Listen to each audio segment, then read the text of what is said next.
समय कम है और उसमें भी बीच बीच में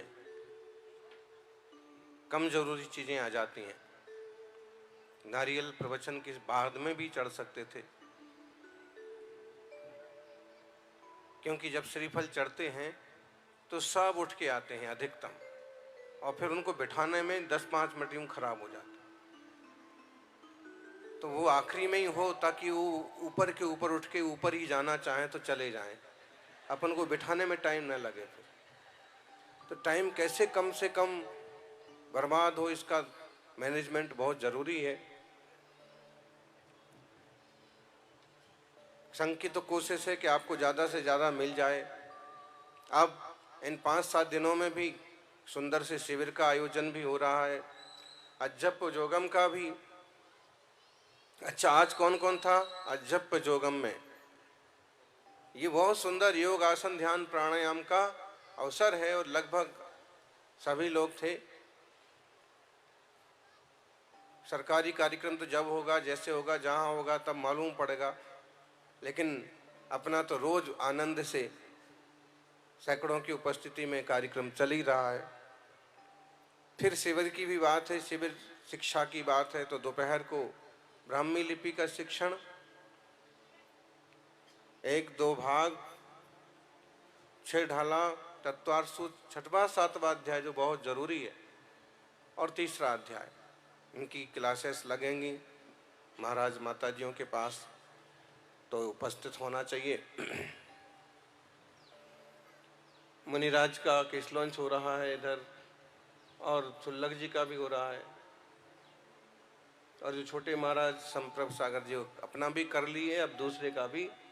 दूसरे के हमारे जब नहीं है तो तुम्हारे कैसे रह सकते हैं?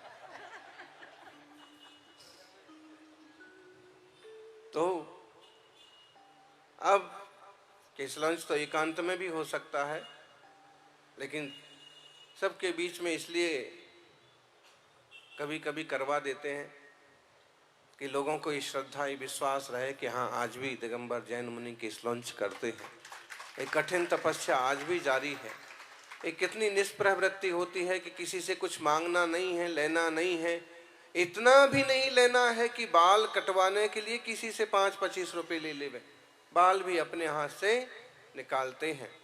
तो ऐसे परम निष्प्रहता के धनी मुनियों का सानिध्य उपलब्ध है। सभापति, उपसभापति तो पहले दिन से रोज आना चाहिए थे, लेकिन किसी काम में बिजी होंगे, आज उपस्थित हैं, और समाज की गरिष्ठ वरिष्ठ जन सभी उपस्थित हैं। चलिए सीधा जयकारा करके थोड़ी सी अंतर्मुख होने की बातचीत करते हैं।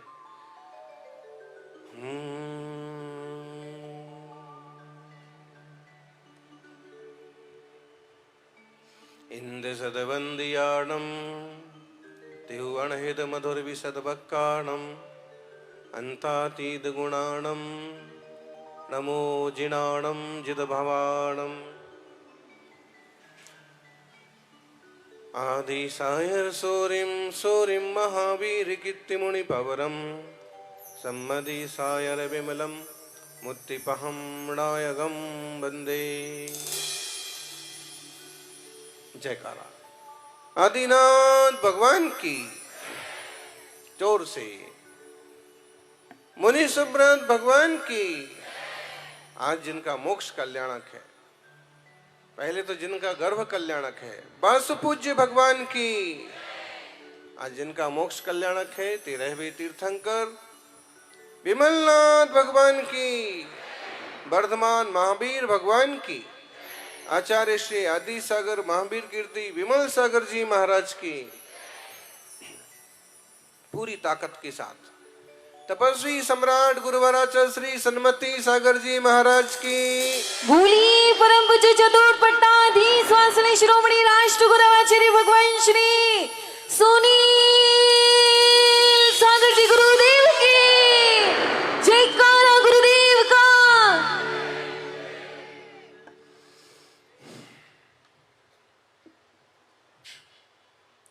कुछ इस तरह फकीर ने जिंदगी की मिसाल दी कुछ इस तरह फकीर ने जिंदगी की मिसाल दी, मुट्ठी में धूल ली और हवा में उछाल दी।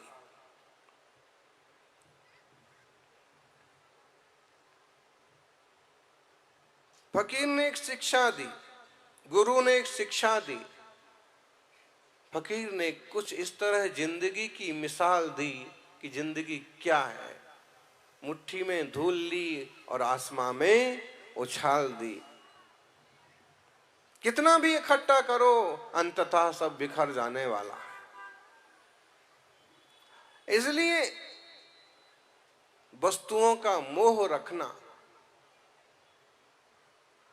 आसक्ति रखना, ये अज्ञान है। छोटी सी है जिंदगी, हंस के जियो। रो के जीते हैं बहुत लोग, और रोना किस चीज का होता है? ये नहीं मिला, ये नहीं मिला, ये जो मिला है। बहुत लोगों को ये गिला है, बहुत लोगों को ये गिला है कि हमें बहुत कम मिला है। लेकिन कभी गौर से देखो, जितना आपको मिला है उतना कितनों को मिला है। जितना आपको मिला है, आपके पास जितना है उतना कितनों के पास है। और दूसरी बात, कितना भी किसी के पास इकट्ठा हो जाए वो किसी का होता नहीं है, यहाँ का यहाँ रह जाता है। इसलिए ज्ञानी कहते हैं, छोटी सी है जिंदगी, हंस के जियो। भुला के सारे गम मन से जियो। उदासी में क्या रखा है, उदासी में क्या रखा है, मुस्कुरा के जियो। और अपनों के लिए नहीं तो अपने लिए जियो। लोग कहते हैं अपने लिए नहीं तो अपनों के लिए जियो। लोग हम कहते हैं कि अपनों के लिए भी नहीं तो कम से कम अपने लिए तो जियो।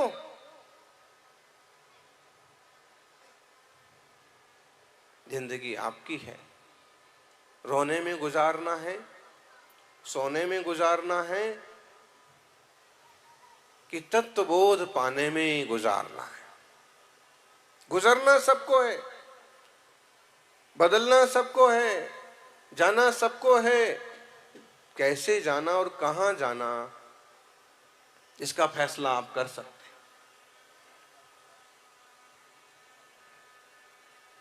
जिंदगी महज एक फूल है। कुछ लोग सोचते हैं, लोग कुछ कहते हैं कि जिंदगी महज एक फूल है। यही सोचना तेरी बड़ी भूल है। हजार ठोकर खाके खुद ही संभलना है। जिंदगी का तो यही उसूल है। ठोकर खा खा करके भी संभल जाओ। ठोकर खा खा करके ही कोई ठाकुर बनता है, ऐसे ही कोई सभापति नहीं बन जाता है, ऐसे ही कोई अध्यक्ष नहीं बन जाता है। और इस संसार की चीजें तो हमें समझ में भी आती हैं कि इनने मेहनत की, कोशिश की तो मिली, लेकिन कभी इस पर गौर किया कि आपको इंसान का चोला कैसे मिला? इस संसार में जहां अनंत जीव राशि दुखी है, एक निगोद शरीरे जीवा दब्ब पमाण दो दिट्ठा सिद्धे ही अनंत गुणा।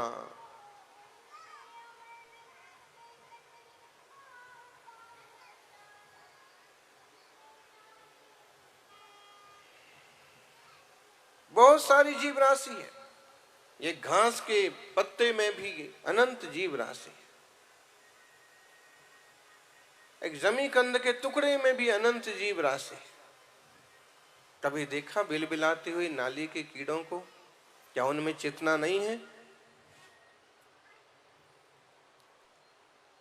ये वृक्षों में चेतना नहीं है?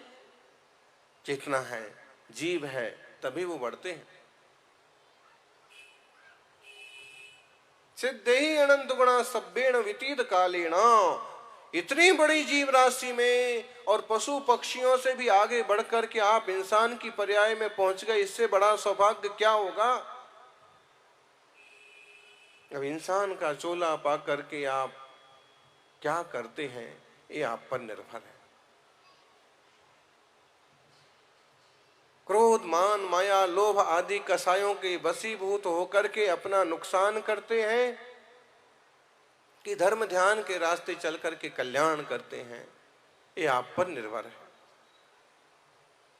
ज्ञानी ध्यान दो आत्म के अहित विषय कसाय, इनमें मेरी परिणति ना जाए। मैं रहूं आप में आप लीन, सो करहूं हूं ज्यों निजाधीन। सौभाग्यशालियों, आत्मा का नुकसान करने वाला कौन है, मेरा नुकसान करने वाला कौन है। अक्सर कर हमें लगता है कि पड़ोसी है ये मेरा नुकसान करने वाला, ये जो बाजू वाला है ये मेरा नुकसान करने वाला है, ये अमुक चंद है ना ये मेरा नुकसान करने वाला है, अमुक पंथ वाला, अमुक पक्ष वाला, अमुक पार्टी वाला ये मेरा नुकसान कर रहा है। ध्यान रखना, कोई और तुम्हारा नुकसान नहीं कर रहा है। तुम्हारे जो विषय कसाए हैं, तुम्हारी जो वासनाएं कामनाएं हैं, वो तुम्हारा नुकसान करते हैं। माताओं, अगर हम अपने में संतुष्ट हैं तो दूसरा हमें कोई दुखी नहीं कर सकता, लेकिन अगर हम अपने में संतुष्ट नहीं हैं तो जरा जरा सी चीज को लेकर के दुखी हो जाएंगे, जरा जरा सी बात को लेके दुखी हो जाएंगे। ये नहीं मिला, ये नहीं मिला, इस तरफ से क्यों नहीं गिनते हो कि ये मिला है, ये मिला है, और इन सब चीजों का उपयोग करके आत्म कल्याण करो। कितने लोगों को मनुष्य पर्याय मिली है, कितने लोगों को इतना सुंदर देश मिला है, कितने लोगों को इतना सुंदर वातावरण मिला है जहां सदाचार, शाकाहार घुट्टी में पिलाया जाता है। ऐसे परिवार कितने लोगों को मिले जहां अहिंसा के, करुणा के संस्कार बचपन से होते। इतना सब कुछ तो मिला। दुर्गति से बचने के लिए जिनवाणी का मार्ग मिला। इतने सर्वस्व त्यागी मुनिराजों का संयोग मिला। अहो, सारी दुनिया जहां वस्तुओं और वस्त्रों की दीवानी है, वहां पर वस्तुओं और वस्त्रों का त्याग करके वस्तु स्वभाव की भावना करने वाले दिगंबर तपस्वियों के दर्शन हो रहे हैं। ये कलयुग का आश्चर्य है। पांव पांव चल करके यहाँ तक पहुंचे। अभी मुनिश्री कह रहे थे ना, मोहन भागवत जी आए, दिल्ली में कार्यक्रम हुआ, इसका मतलब दिल्ली में भी संघ था सिर्फ 2 साल पहले, और फिर पद विहार करते करते करते करते डूंगरों के नगर में पहुंच गए।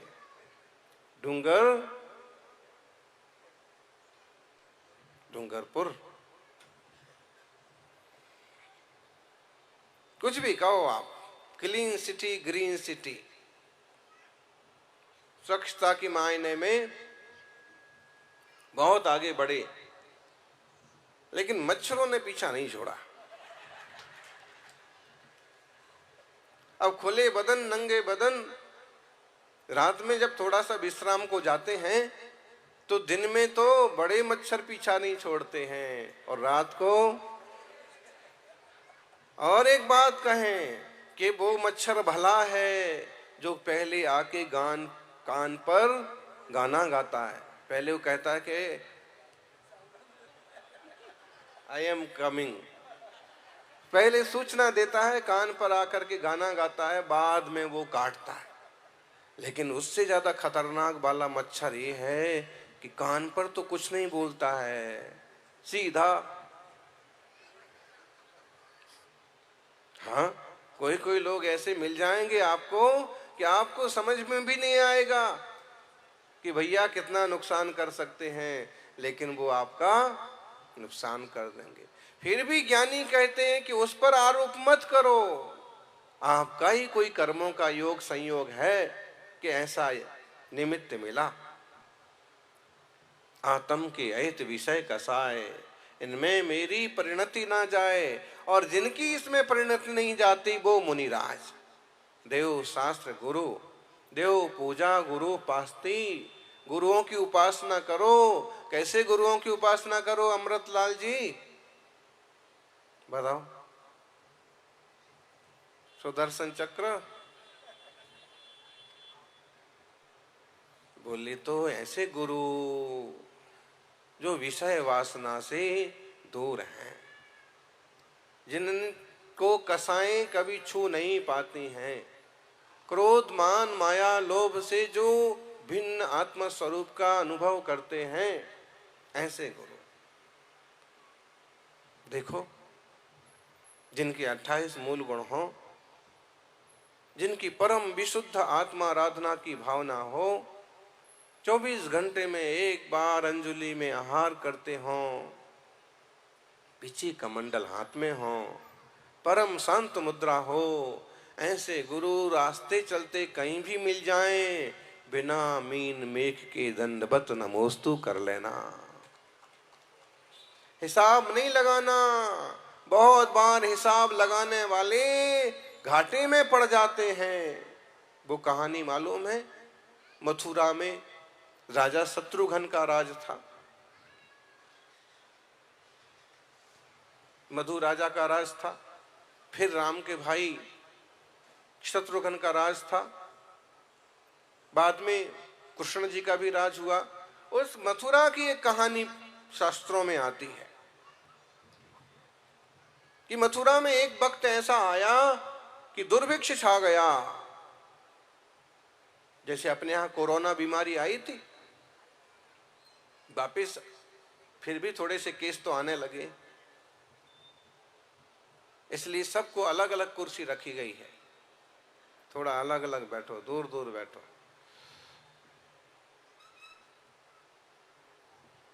मथुरा की घटना है कि चातुर्मास के अंतर्गत सप्त ऋषि मुनिराज, 7 मुनिराज मथुरा नगर में पधारे। मुनि महाराज आहार के निमित्त से नगर में पहुंचे। और क्या काम है? अगर मुनि आपके घर के द्वार के बाहर से निकल रहे हैं तो शायद या तो विहार चल रहा होगा या आहार चर्या के निमित्त से आए होंगे, और कोई कारण नहीं है। विश्राम का अवसर होगा या फिर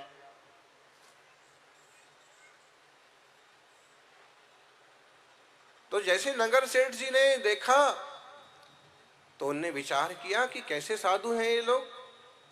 बरसात का मौसम चल रहा है और ये साधु ऐसे यहाँ आ गए। मुझे तो ऐसे लगता है कि साधु ही नहीं है। साधु तो चतुर्मास में एक जगह चतुर्मास करते हैं।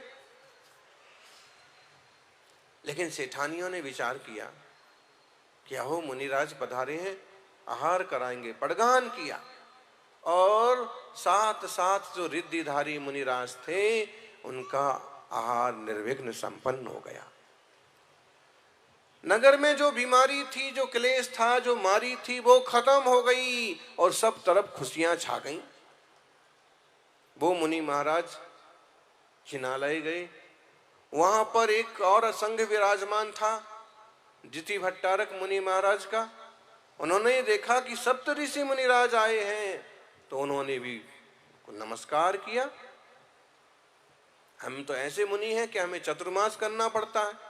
ये तो रिद्धिधारी मुनि है कि रिद्धियों के प्रभाव से इनके द्वारा किसी तरह की हिंसा नहीं होती है, इन्हें कोई दोष नहीं लगता है, इसलिए चतुर्मास एक जगह न भी करें तो भी चल जाता है। और वो मुनिराज वहां से फिर चले गए जंगल में तपस्या करने। सेठ जी ने जब देखा कि नगर में तो एकदम शांति शांति हो गई, आनंद हो गया, मारी मिट गई, बीमारी मिट गई, तो निश्चित रूप से मुझे ऐसे लगता है कि जो मुनिराज हमारे घर के यहाँ से निकले वो कोई रिद्धिधारी संत थे। वो भागे भागे मंदिर गए, वहां जाके जो वहां संग विराजमान था, उनको तो वो जानते थे, तो नमस्कार किया। मुनि महाराज ने कहा, हो सेठ जी, आप तो धन्य हो, आपके यहाँ सप्त ऋषि मुनि राजों का आहार हुआ। सेठ जी अपना माथा कूटने लगे, बोले, गुरुवर, मैं धन्य नहीं हूं, मैं तो पापी हूं। क्यों? अरे नगर जन कह रहे हैं कि आपके यहाँ आहार हुआ, और सब मुनिराज आए थे जिनालय में, उनके दर्शन हमें भी हुए, आप धन्य हो। उन्होंने कहा, नहीं, मैं धन्य नहीं हूं, मैं दुष्ट आदमी हूं। क्यों, क्या हुआ? बोले, मुनि आए तो थे हमारे नगर में, हमारे द्वार के बाहर से भी निकले, छेठानियों ने पड़गाहन भी किया, और उन भाग्यशालियों ने मुनिराज को आहार भी कराया, लेकिन मैं मूर्ख ये सोचता रहा कि ऐसे कोई साधु होते हैं क्या, इस मौसम में कोई साधु आते हैं क्या, और मैंने उन तपस्वी साधियों को पाखंडी मान लिया।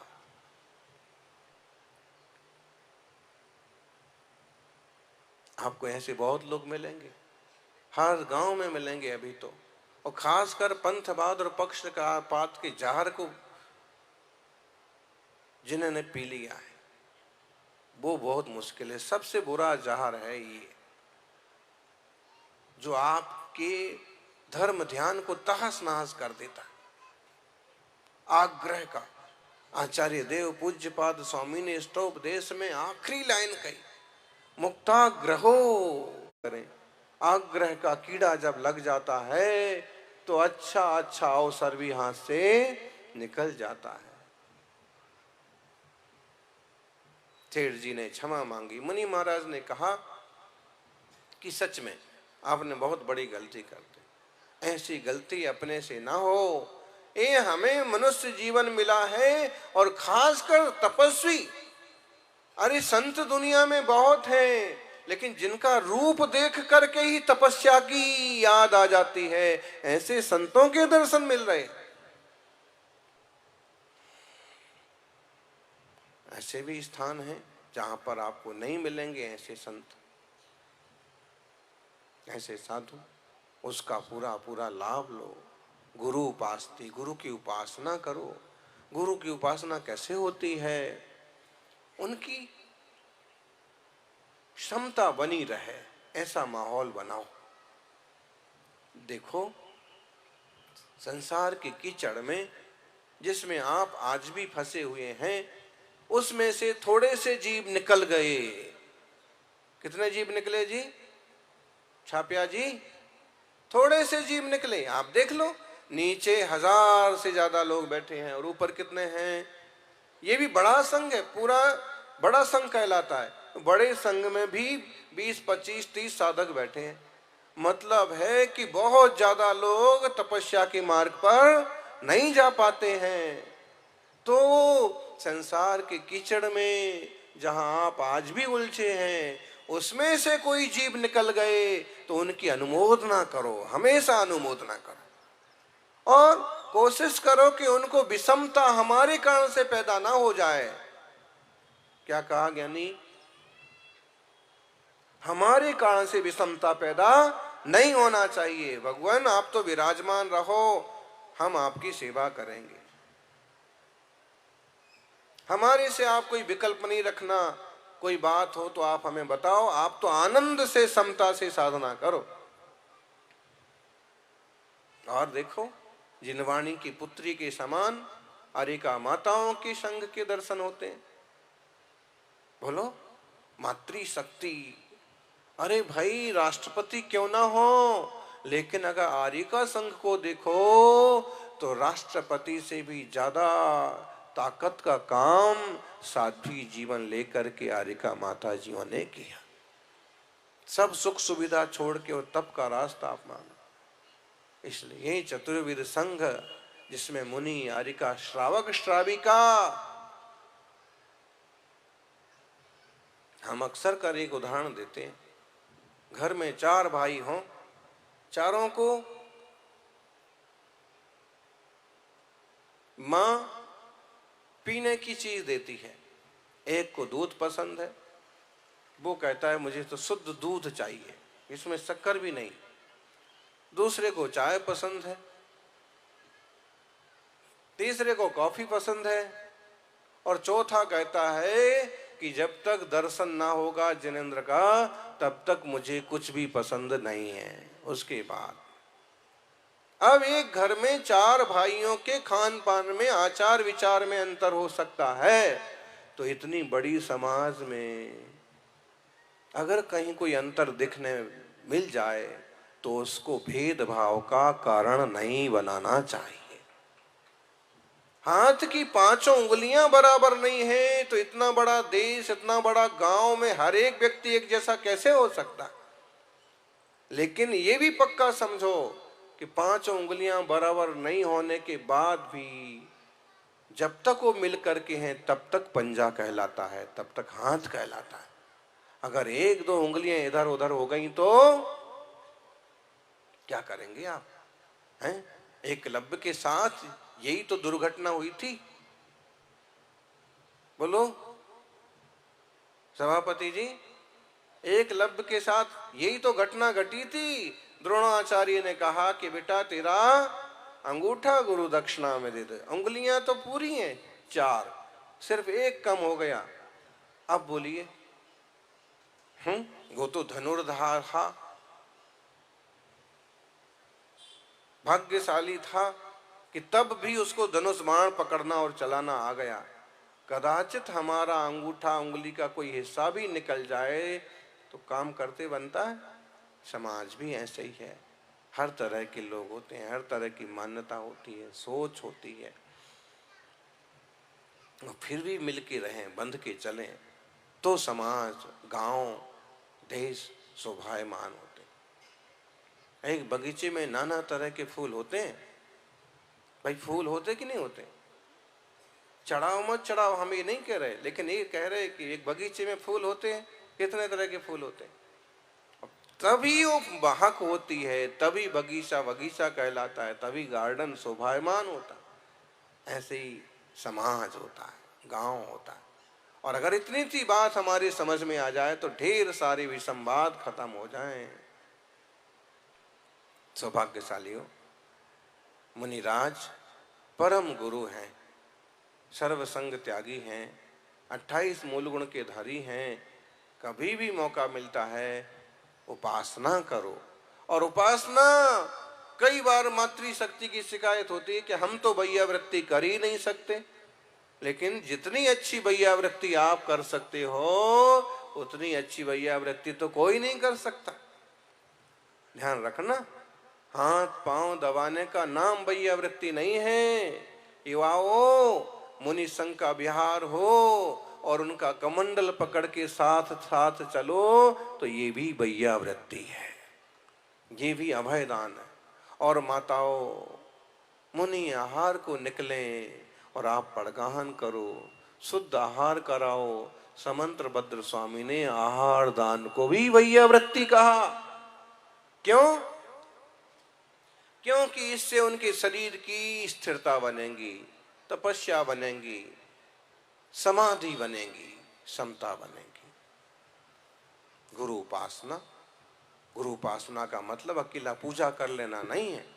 और एक बात है, गुरु का रंग कैसा होगा, गुरु का रूप कैसा होगा, गुरु का नाम क्या होगा, बहुत लोग इसी में हिलक जाते हैं, लटक जाते हैं।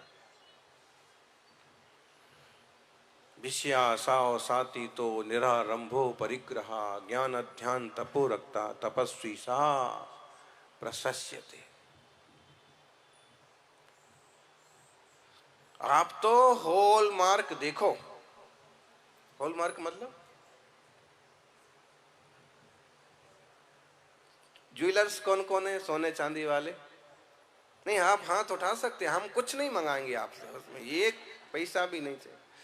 अच्छा, हॉलमार्क मतलब प्रामाणिकता और शुद्धता की गारंटी। ये शुद्धता की गारंटी है कि जिसका जीवन पवित्र है, विषय वासनाओं से जो ऊपर है, जिसे दुनियादारी के जंजाल से कोई लेना देना नहीं है, आत्मा और परमात्मा में जो सदा लीन रहता है, वो ही तपस्वी पूजनीय है। ये हॉलमार्क हो गया। अब अलग अलग दुकान पर भी बिके तो भी कोई फिक्र की बात नहीं है। होता है। वो सन्मति सागर जी के शिष्य हैं, वो विद्यासागर जी के शिष्य हैं,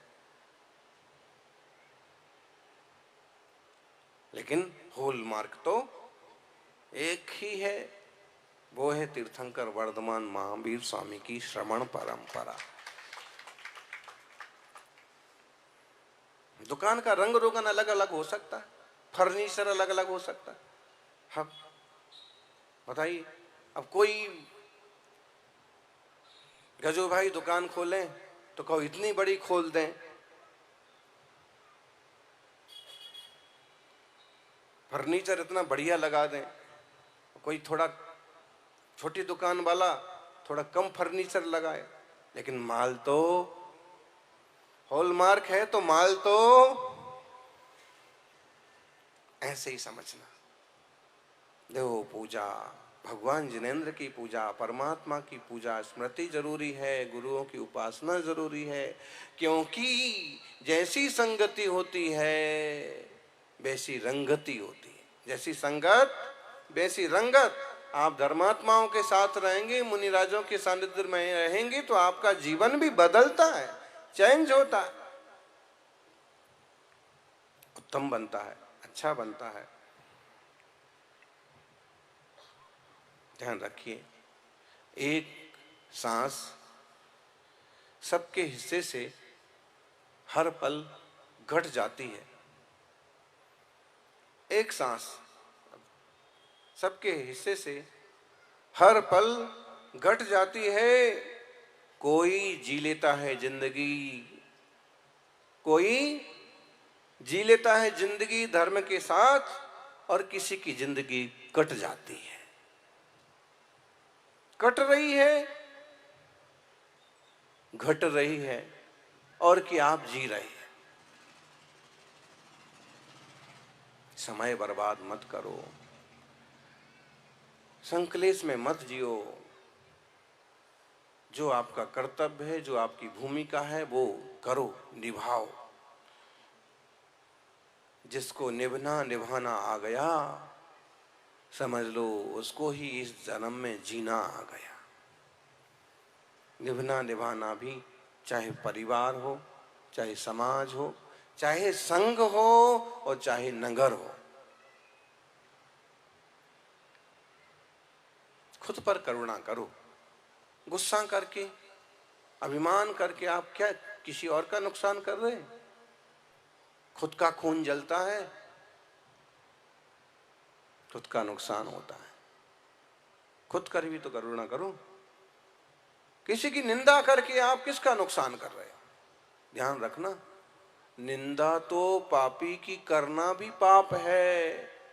अगर पुण्यात्मा की निंदा करेंगे तो वो भी पाप, बड़े पाप की श्रेणी में जाएगा। इसलिए दूसरे की कुछ मत करो, आप अपने पर फोकस करो, अपने पर ध्यान दो, अपना विकास करो।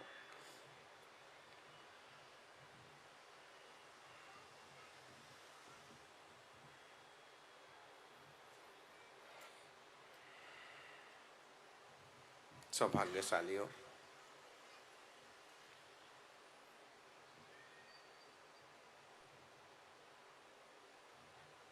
अंतर्मुख होने का अद्भुत मौका है। बाहर की यात्रा करते करते कई जन्म बीत गए। इस जिंदगी के कई साल बाहर की यात्रा में चले गए, लेकिन जिसकी खोज में हम हैं वो आज तक नहीं मिला।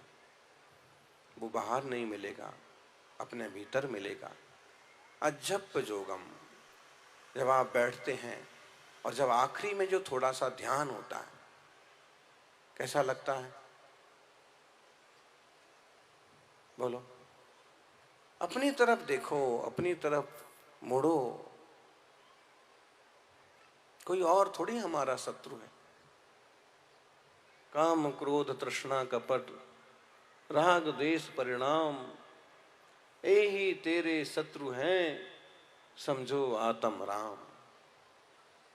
कौन कौन है शत्रु? काम, क्रोध, तृष्णा, कपट, राग द्वेष के परिणाम, ये तो शत्रु हैं। समझो आत्म राम, हे आत्म राम, इस बात को समझो। आप सभी मुनि राजों की संगति करें, चतुर्वेद संघ की सेवा करें और थोड़ी थोड़ी चीजें जरूर सीखें। आज तक भी आपने बहुत कुछ सीखा है, छोटा छोटा संयम लिया है, और इस तरह की वृत्ति में अगर आप जुड़े रहेंगे तो जीवन में एक सुकून होगा, शांति होगी, पर्याय सुधर जाएगी। साधु संगति का फल तो मिलता है। कल हार हुआ, वहां की श्रावक बोले कि नाना लाल जी का घर है। जिंदगी में मुनिराज जब भी आए तो सेवा की, उसका परिणाम ये निकला कि जिंदगी की संध्या होते होते उन्हें भी संयम मिल गया और उत्तम समाधि हुई। उदयपुर में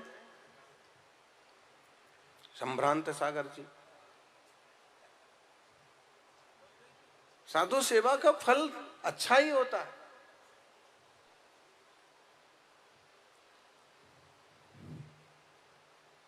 लेकिन एक बात ध्यान रखो, गुरु अग्नि के समान होते हैं।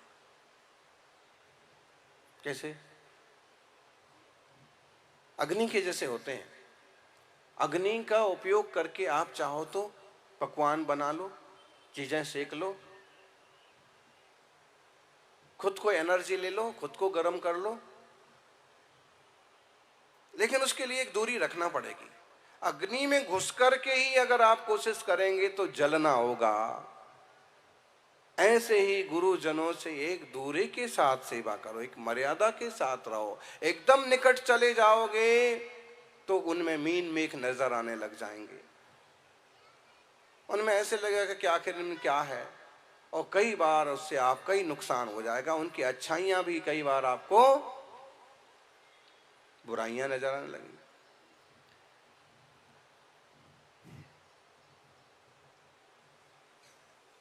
डूंगरपुर की आत्माओं, जैसे मुनियों ने अपनी आत्मा को निखारा, वर्धमान महावीर ने अपनी आत्मा को निखारा, वैसे आप भी निखारें। मर्यादित जीवन हो। जैसे मर्यादाओं वाला जीवन आज भी आदर्श माना जाता है, और राम मर्यादा पुरुषोत्तम के रूप में आज भी पूजे जाते हैं। तीर्थंकर वर्धमान महावीर सर्वोत्तम संयमधारी पुरुष के रूप में आज भी याद किए जाते हैं।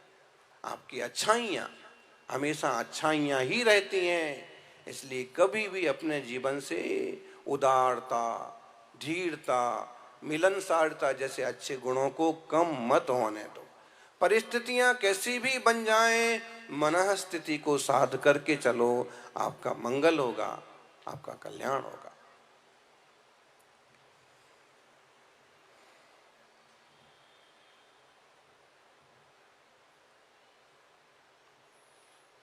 आद सहावादन्नम सिच्चित्ता मिस्यम हवदी तम परदब्बम भणियम अभितत्थम सब्बदर्शी। आत्म स्वभाव से अन्न जो कुछ भी है वो सब पर द्रव्य है। उस पर द्रव्य से दृष्टि मोड़ो, अंतर्मुख खोलो।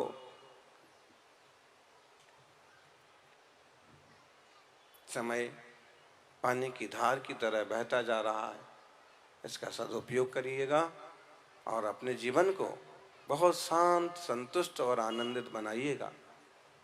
जय बोलिए 24 तीर्थंकर भगवान की। बोलिए आचार्य भगवान श्री सुनील सागर जी गुरुदेव की।